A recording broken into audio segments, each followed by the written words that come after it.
Welcome to another installment of Communicast, which is community broadcasting, highlighting the good things that people are doing in these extraordinary times.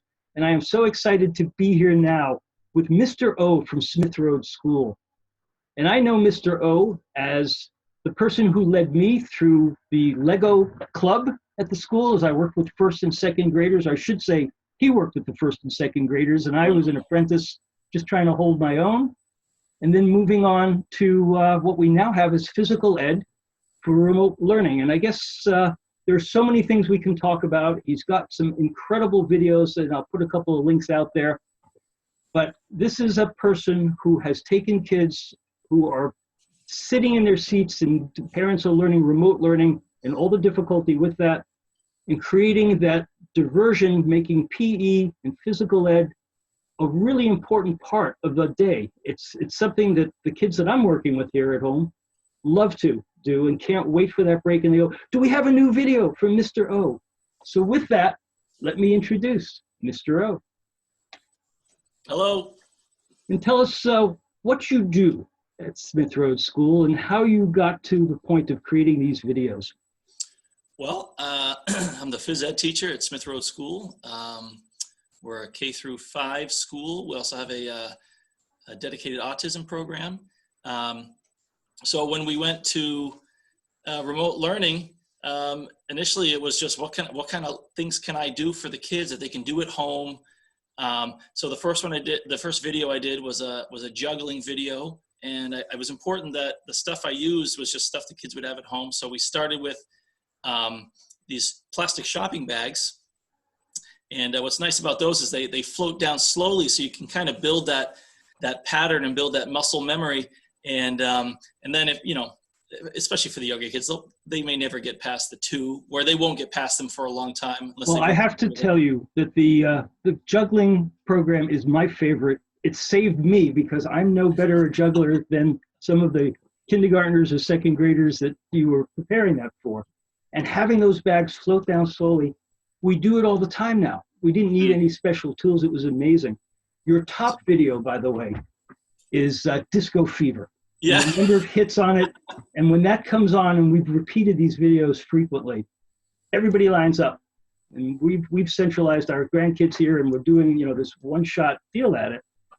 But I have tremendous respect for you guys as teachers and the workloads that you do. And then now as a parent working at home as well as helping others, this is, it's not a diversion. It's an integral part of what makes the day successful. They need to get up from those chairs. They need to get away from the screen. And while you are on the screen, the music's in the background and they're all dancing, and it's they're getting the exercise that they need. Yeah, I mean, it's a silly video, but when I can, I try to be a little bit of a silly teacher, and I think right now silly is what the kids need, and for them to be able to see me, someone that they know, just being goofy and having fun. I think it's a bit of levity, and maybe they dance along, maybe they just watch it, but either way, I feel like if I can just be in their lives in kind of a happy way, then it's a success. Well, that's it. Disco Fever, juggling, the Martian hop, a big hit. And of course, you had in time for Easter, the bunny hop.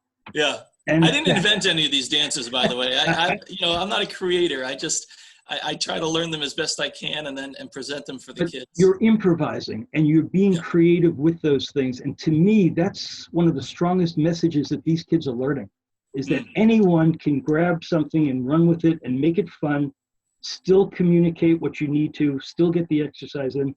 So I've got to ask, what's the most interesting thing that you've learned coming out of remote learning? Overnight you were told, that's it, school's on and keep going.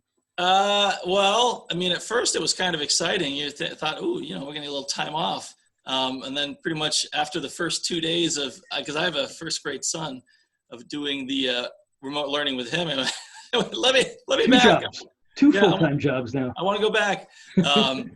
But I guess the thing I've learned is less is more as far as the amount of schoolwork. I think it's hard to appreciate how in a given school day, especially with larger class sizes, how much downtime there is. You can't just pound out one assignment after another. You got to give kids downtime. You got to give them a chance to get up and move. You got to give them a chance to just do some free play and, just be little puppies. We are all learning that at home. Yeah. And I think, again, when you look at what your role is, none of us will ever take physical ed for granted again, or teaching. The amount of work that goes into prep, the amount of work while you're with the students. Right. So I really salute you all, the guys and gals that do this on a full-time basis. And it's been really nice. I felt a lot of love from parents and the kids too. But it's nice to get feedback from parents. I think they're enjoying especially the silly dance videos as much as the kids are.